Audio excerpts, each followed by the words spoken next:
All right. We're recording, right? Yes. All right. I chose You're not back. to. You've I'm back. returned. Yes. What are you going to say? I chose not to leave the meeting because I could have totally done that. She's like, oh, this is being recorded. Leave meeting. Oh my gosh. We have missed you. Aw. People have told me, they're like, we want Mrs. Contreras back. They must hate me. No, the videos went all right without you, but they weren't the same. They weren't the same. I tried the different ways you tried to fill that space. It was funny. Yeah. Did you like that I crabbed? Did you like that I crabbed myself? Self-crabbing. With your crab. But then you sounded like you were surprised. It was so funny. Well, to be fair, I put it in there and then waited 30 minutes. So my short-term memory was like, oh my gosh. All right, let's go ahead and get started sharing my screen. Can you see? Yes. All right. So last time let's recap 2 videos real quick. Okay. Just because you weren't here, we did inverse trig, which means we looked at the functions. And I've been saying this to the students the past few days, but I think it's a great place to reiterate it right here. We need to know what those functions look like. I think it's one of those things that kind of goes in one ear and out the other to no one's fault. But, we know what x squared looks like. Looks like this. We know what e to the x looks like. We know what, e to the negative. I don't know. I'm just doing this at this point. Yeah, like logs. Like we know what logs look like. I feel like arc sine is arc sine with fists because it ends. Oh, I made that up right now. I feel like people take for granted what these graphs look like, and knowing what they look like is really important. Because if I say, hey, what's the arc sine of root 2 over 2? There's only one answer. Yeah. Even though the sine of x equals root 2 over 2 has an infinite number of answers. So knowing what these graphs look like is useful to knowing what their outputs are. That was lesson 1. Lesson 2, we solved some stuff using inverses. We didn't really use the inverse function, but we used our knowledge of the inverse functions. But now we're here. We're in lesson 3, and it's time to do quadratic formulas. Quadratic formula, basically. Well, not yet, but I call these unfriendly solutions. You'll see why. All right. Number 1's not that bad, but number 2 and 3, there's something else. Yeah, one looks friendly. That looks fine. I don't know. All right, if it's so friendly, what do you want to do? Well, first we need to put our names. Are you putting it in, or am I? I'm putting it in. You're making like the face of I'm writing. Yeah, I'm writing. The date is today. It's, today. Yeah. If people don't realize why we say today, it's so that we can use these videos whenever. If we said today was, a specific day, then it would date the video. We need the illusion that this was made. But there is like a timestamp on like the thing down below on the YouTube. That's true. Yeah, I'll just re-upload it. Wow, that's so much. All right, our goal is to make these videos not as long. My last 2 videos were 40 minutes each. Let's try to keep this one less than 40, hopefully. 3 problems. Let's do it. So maybe we can move that 4 over to the other side and then divide by 5. And then we just have cosine of x equals 4/5. And that's valid, right? That's something that's possible because 4/5 is less than 1. So it's still within what our outputs for cosine are allowed to be. Yeah, so like 4/5 is like right here. Yeah. And then for the arc cosine function, it outputs things between 0 and pi. Right, that's where our 1-to-1 function is. So we need to know what that point right there is, I think, right? How do we get it? We arc cosine. Which I just click Control-Shift-C, which is a computer shortcut to pull up my TI. It's coming. Okay. Is that the Jeopardy song? That was the Jeopardy song, yeah. So you don't just hum the Kahoot music while you're waiting for or the Nearpod Time to Climb one? I don't know that one. I listened to it 4 times in a row. Let me check. I'm in I am in radio mode. Cool. Super rad. 0.6435. Instead of writing that decimal though, I mean, if you want to know what arc cosine 4/5 is, it's right there. But I'm just going to go ahead and write, just for the sake of solving it on paper, arc cosine. of 4/5. Because that's Right? exact, right? Yeah. It's like when we're doing square root of 2, we write that as square root of 2. We don't write that as like 1.7. Yeah. If we add 2 pi to it, we get this answer. If we subtract 2 pi, we get some answer over here. How do I get these other ones? Do you think if we subtract that from pi? From pi? I think that might work. Wait, but how about this one? What is this one right here? That's the negative of it. Yeah, that's just the negative arc cosine of 4/5. That's real nice. That's real nice. I love cosine because it's always just plus or minus. In fact, I could have plus or minus. I've heard this being called plinus. Have you heard of that Plinus? one? No, I have not. Oh my God. Yep. All right, so I believe we have all answers now, because if we add 2 pi to this thing, we get that one. So we have all answers. Solve for all values. Nice.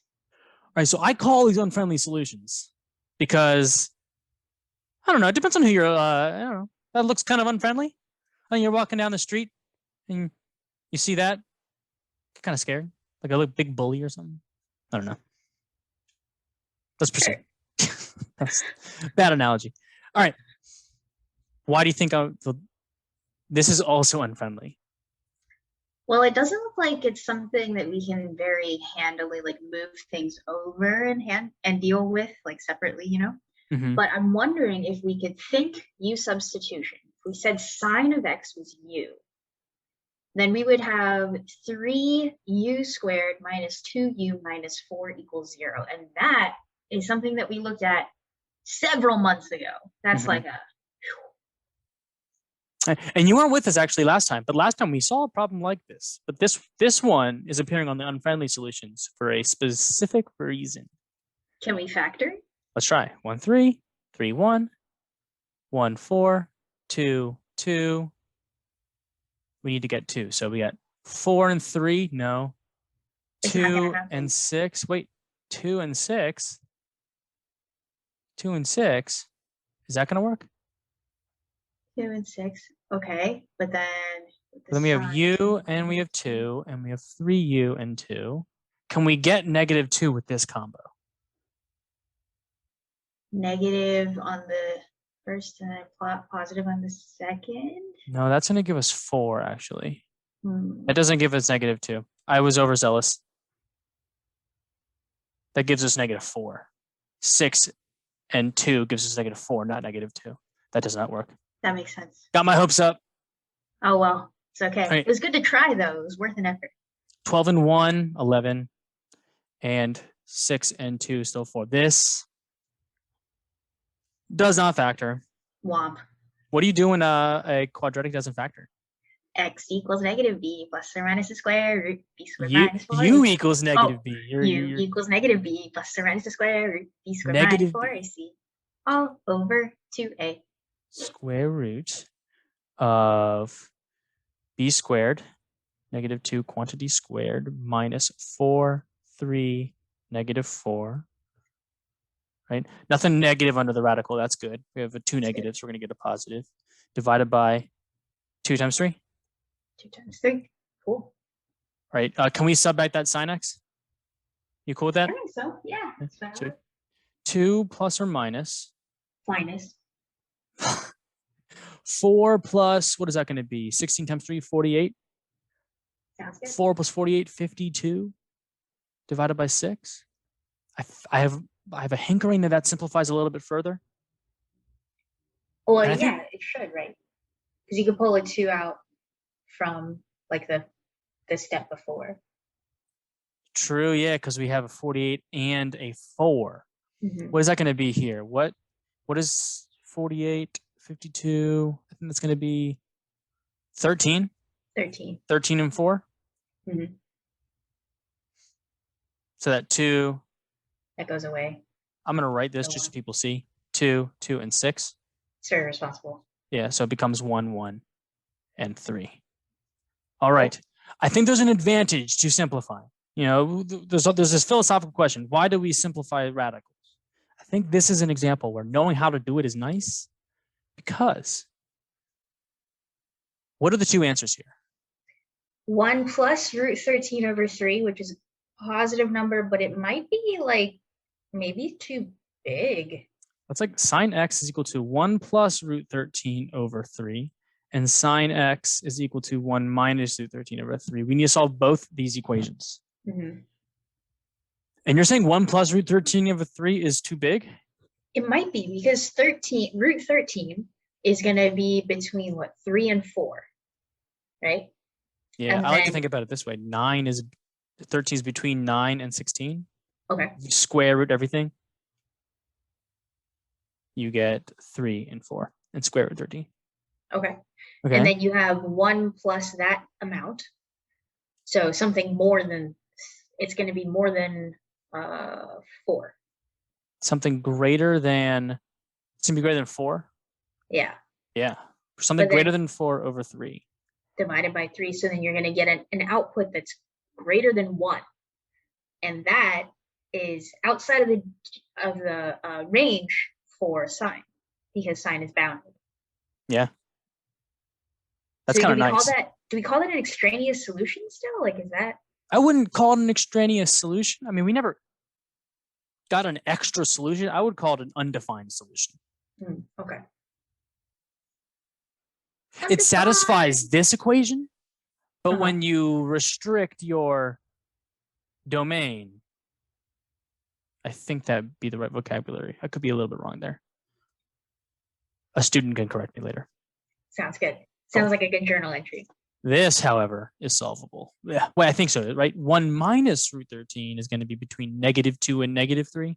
Correct. It's going to be bigger than -1. It's going to be valid. This is in the range -1 to 1. So we need to solve this. I'm going to change the color. Sine x is equal to 1 minus root 13 over 3.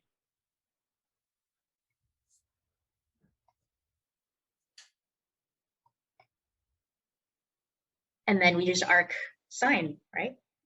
Because we can just leave it. Are you crabbing me? I think you crabbed something. I have crabbed you. This is That's from pretty Matt. good. This is from Matthew. He's like, I made this crab for you. You need to use it in your video. This is Pretty my good. current background on Canvas. Oh wow, that's Isn't that amazing? that's This a lot. was Photoshop, that little white flag. I don't, That's you impressive. know, you have been crabbed. I have been Did, crabbed. wait, did you crab me underneath my crab? I'm calling it out. Not yet. What is happening? Just keep on doing the math, Mr. Cart. All right, I'll keep on It's doing fine. the math. All right, so sine x equals 1 minus root 13 over 3. That is valid. So I'm going to use the arc function. X is equal to arc sine of 1 minus root 13 over 3. That's one of my two answers between 0 and 2 pi. Mhm. I'm going to add the 2 pi k now. And my other answer for sine is not plus or minus. It's not plinus. Is that what you said? Is not Plinus. It's not plinus like Plinus and Lucy? Yeah. It's not plus or minus because cosine is symmetric across the x-axis in terms of the unit circle. Sine is symmetric across the y-axis. So if I have some answer, the other answer is pi minus. I know I've said this. I know we sound like a broken record, but it's really nice to hear it constantly. I think that reinforces it. So the other answer is pi minus arc sine of 1 minus root 13 over 3 plus 2 pi k. Sweet. Rock on. Cool. All right, so unfriendly solutions, meaning it's not on the unit circle. That's kind of the theme here. We got one last problem for you guys. It's a cute little crab. Because it was on the flag.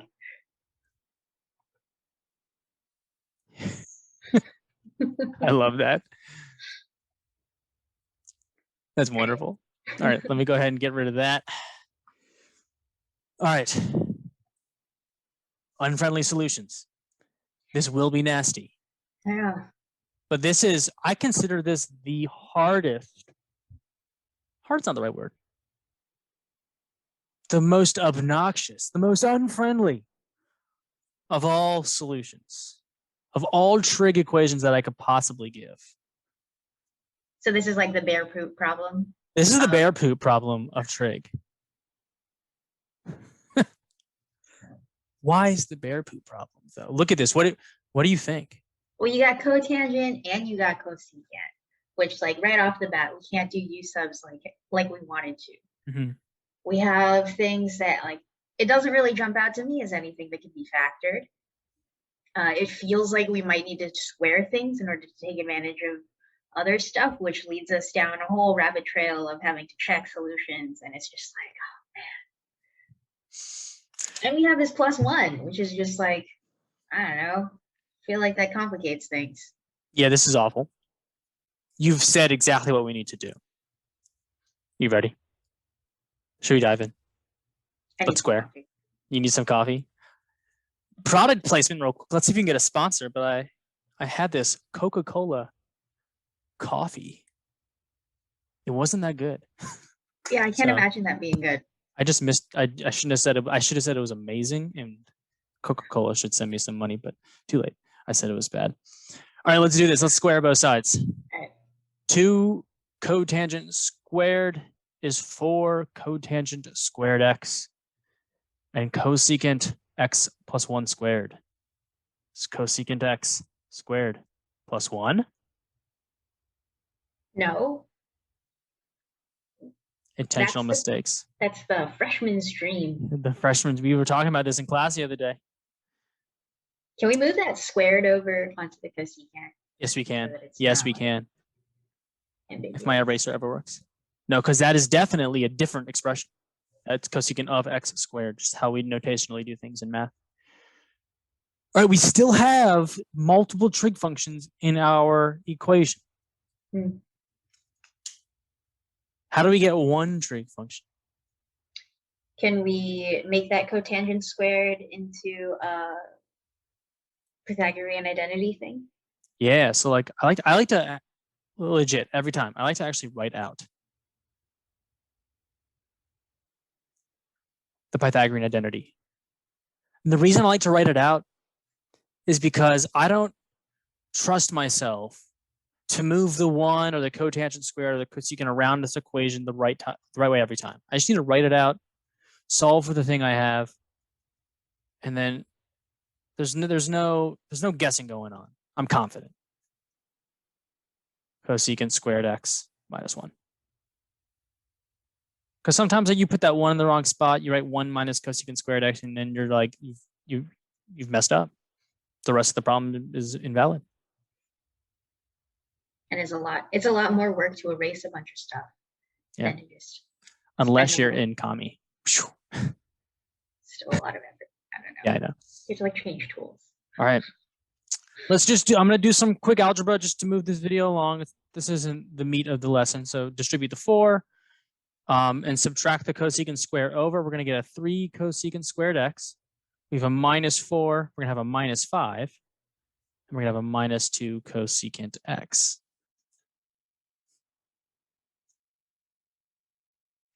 Do you think it factors?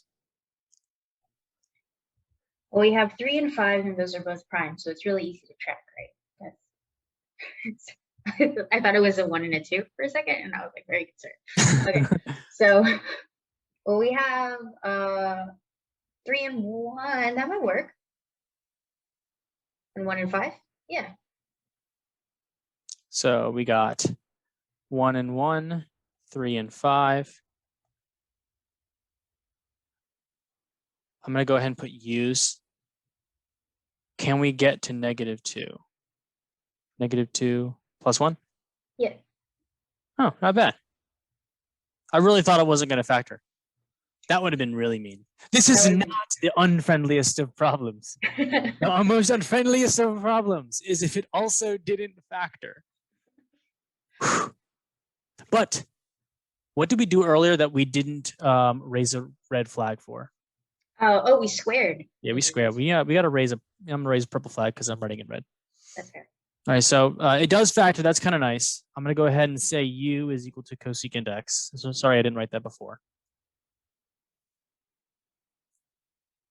But what it is going to be is cosecant x plus 1 is equal to 0. 3 cosecant x minus 5 is equal to 0. We are going to get a problem like number 1, of which we're going to have to check the answers. In the last video, all we had to check was pi, 2 pi, and 3 pi over 2. Those are pretty easy to check. Here, we're going to have to check like 5/3, some weird stuff. But with that said, let's finish this thing up, call it a day. Cosecant x plus 1 equals 0. Thoughts? Can we move the 1 over? Is that valid? And then when is cosecant x negative 1? So cosecant is the reciprocal of sine. So when is Oh, I like what you're thinking. -1? I'm going to write that out. When is the y coordinate negative 1? Right here? 3 pi over 2? Or negative pi halves. Oh, I like that better. Domain for cosecant. Our domain for cosecant is all real numbers except for pi k. Okay. We don't have like a favorite like part that we like looking at. I like to look at from 0 to 2 pi probably. Okay.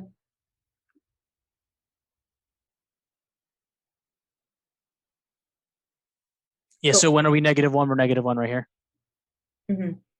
I see what 3 you're pi saying though. Like, is it negative pi over 2 or pi over 2? Oh, right. What?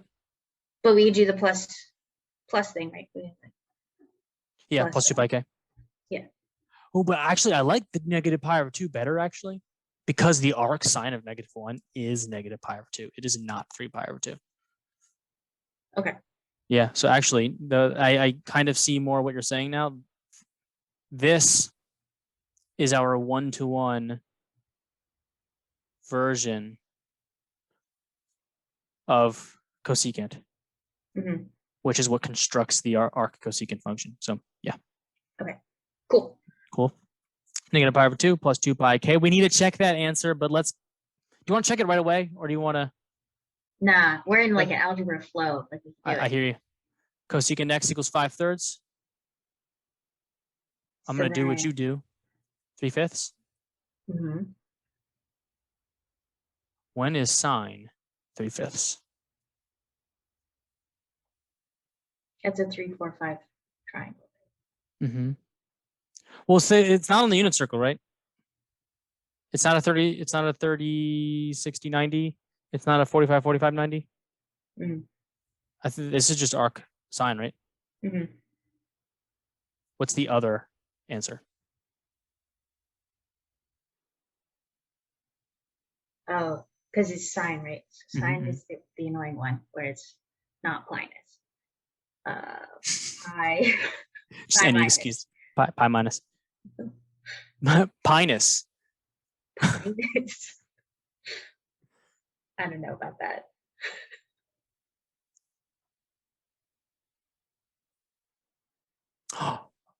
Pi Day's coming up. Wait, no, I'm not supposed to date the video. Pi Day's coming up. Pi Day is always seconds away. Exactly. Yeah, Pi Day's always coming up. Yeah. All right, so we have 3 sets of answers, and we need to check all of them. I have a feeling one of them is not going to work. Okay. Let's do the negative pi over 2 first. Let's do this in blue. 2 cotan x cosecant x plus 1. Let me just write that down. 2 cotan x, and then what was it? Cosecant x plus 1. Yep. I can kind of see what's happening here. We're looking for something that when you plug it into cotan gives you like 1. And when you plug it into cosecant gives you 1. 1 plus 1 is 2, and 2 times 1 is 2. That's going to be nice, but let's plug things in. What is the cotan of negative pi over 2?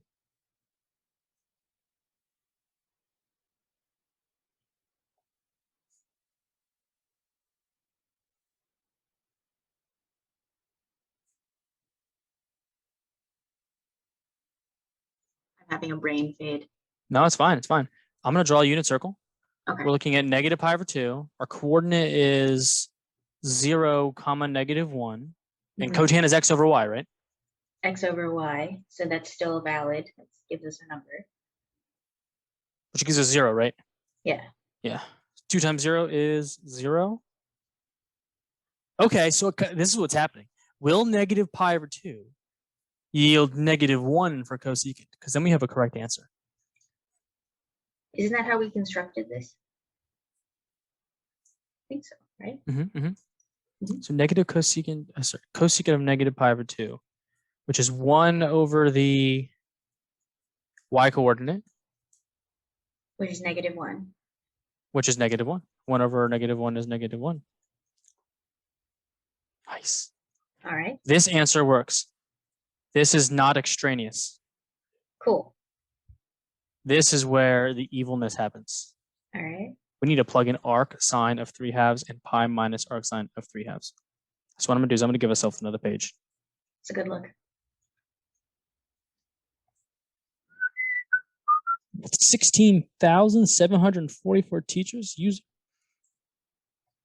It's a lot. That is a lot. All right, so 2 cotan. Oh, I hate that creature.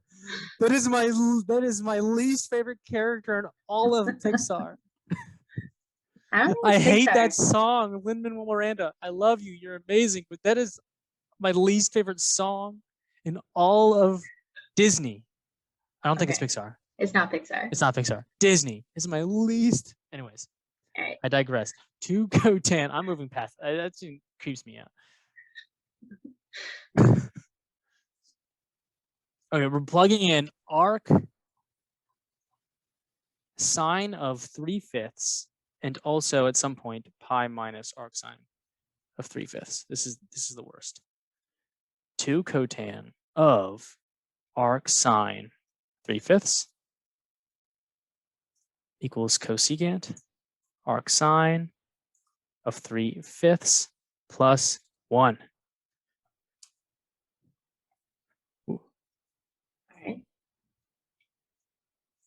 How would you like to evaluate cotan of the arc sine of 3/5?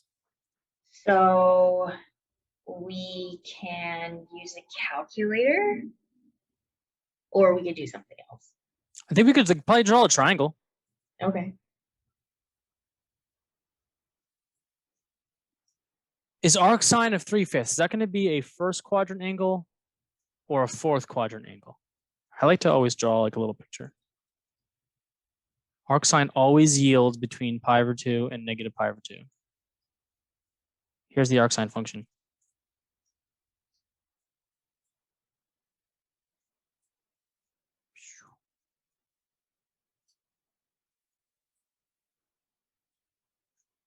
Cool.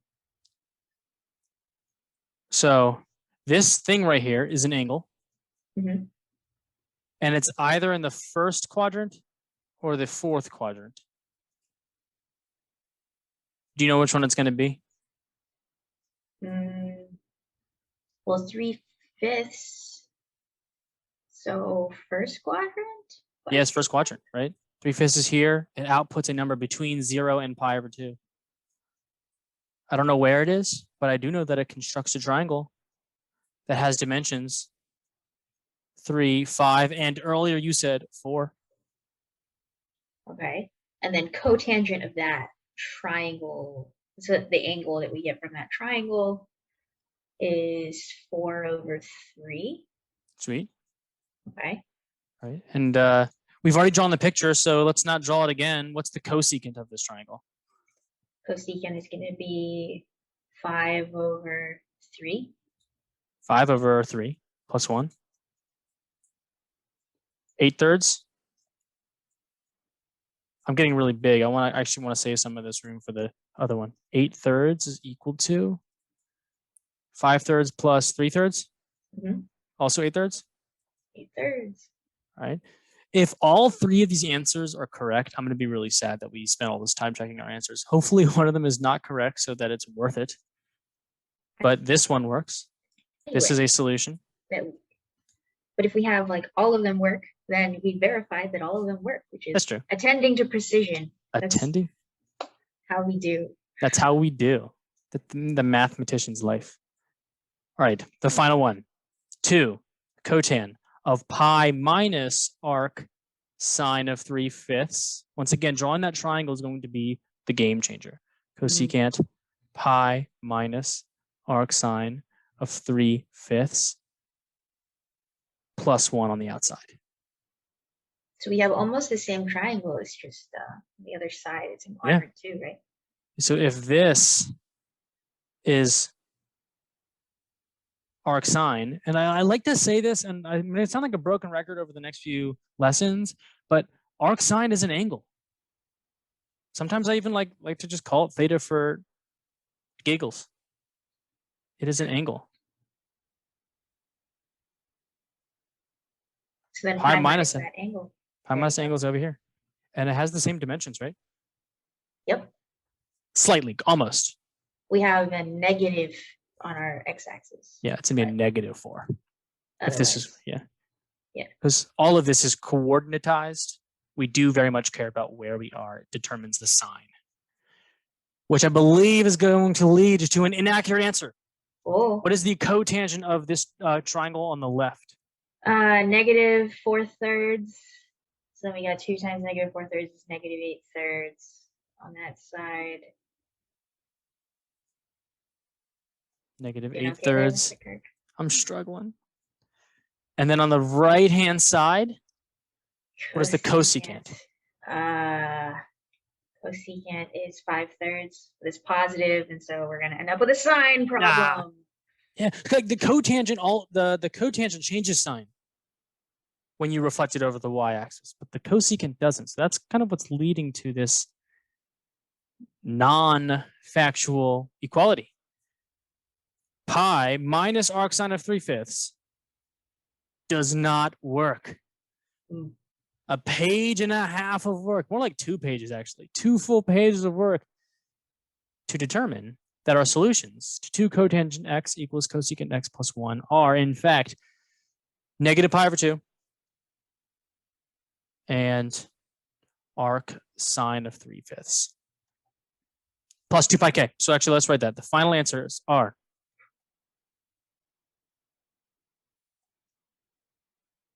-pi/2 plus 2 pi k and arc sine of 3/5 plus 2 pi k. It's like very satisfying. Oh. Pen drop. Wow. Pen drop. It's pretty cool. Wow, this video had everything. It had evil algebra. It had crabs left and right. It had graphs. This is a good video. I enjoyed this.